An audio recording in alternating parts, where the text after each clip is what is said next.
Hi guys, in this video I'll show you how to use Phantom Wallet to buy meme coins. So first of all, make sure to download the application called Phantom or Phantom Wallet, and once you have downloaded the application, just make sure to log in with your account as well.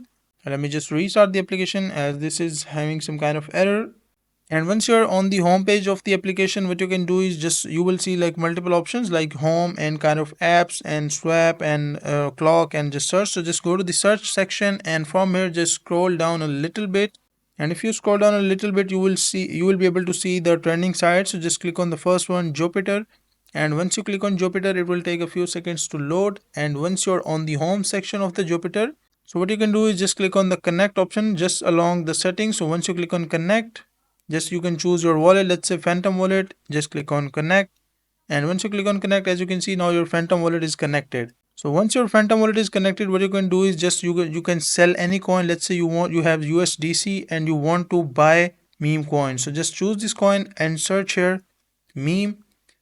And as let's say this is my coin, meme coin. So just search this coin, enter the amount like you have 50 USDC, and you will be able to buy this amount of meme coin. And once you have the balance, just click on the buy. And once you click on buy, you will be able to buy meme coins using Phantom Wallet. So that is a simple and easy process of how you can do it.